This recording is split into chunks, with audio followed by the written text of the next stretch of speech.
Donald Trump says it saved his life. The immigration chart he turned to look at just as a gunman tried to kill him at a rally in July. He still uses the chart to show monthly migrant encounters at the southern border. But a new CNN fact check shows the information he keeps sharing is deceptive, intentionally misleading, and doesn't show the full story at all. CNN's Daniel Dale is here now to fact check this for us. Daniel, what are you seeing in this chart that is just wrong? Yeah, so Sarah, we're talking about this not because it helped save the former president's life, which we're all grateful for, but because he keeps deploying this chart to lie about border statistics in rallies, other speeches, and in interviews. And in fact, the chart itself contains a lie. So if you look at that chart, you'll see some arrows. There's one arrow towards the right side pointing upwards. It points to a particularly small bar, so a particularly low level of migrant encounters at the southern border. And the text beside that arrow says Trump leaves office, lowest illegal immigration in recorded history. And Trump himself keeps pointing to that arrow in his remarks. So listen to something he said recently. If you look at the arrow in the bottom, that's the lowest level, the one on the bottom, heavy red arrow. That's the lowest level of illegal immigrants ever to come into our country in recorded history, right there. Right there. And that was my last week in office. And then you see what happened after I left.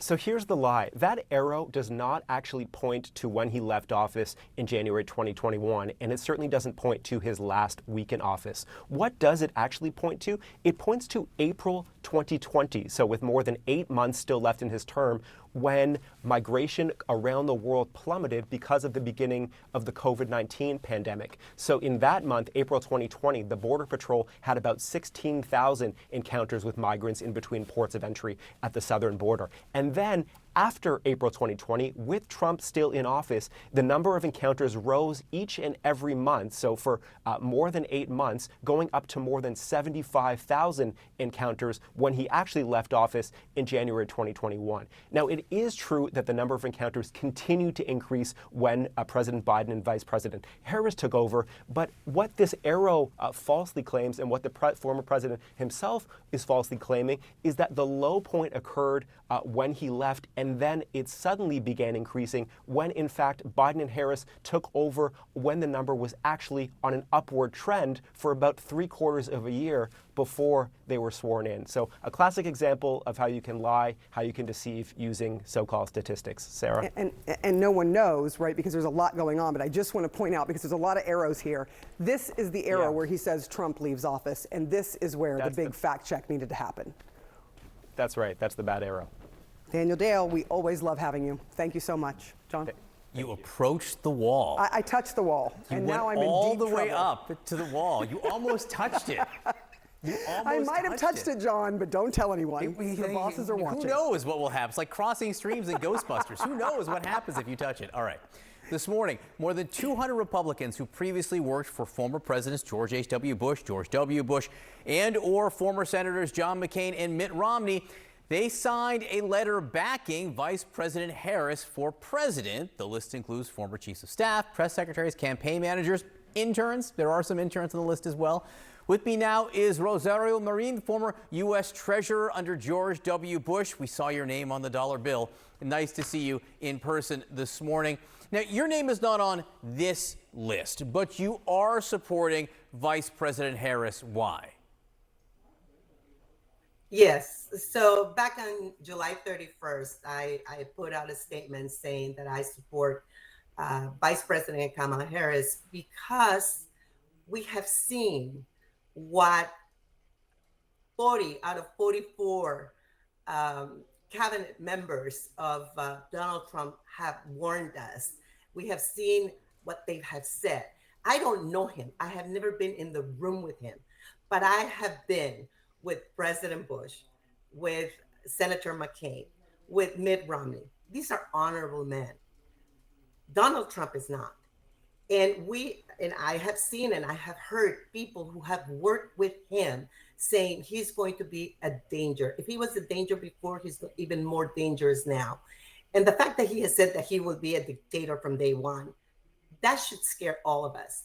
So back on July 31st, I said, I am voting for Kamala Harris. I am really tired of all the things that they have said against her. And she's a very accomplished woman. Of course, I'm from California, so I'm a little bit biased, but I understand that we can no longer have another 4 years of chaos, 4 years of we don't know what he's going to do. We don't know what he's going to say. Every day, I'm exhausted.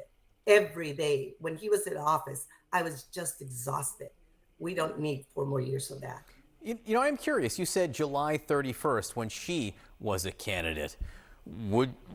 Had you not supported publicly President Biden until then? No, I had supported. It's like I am going to support anybody that is running against Donald Trump. Got it. So I was supporting him, and then when it was clear that it was going to be her, or that it was her rather, then I immediately supported her.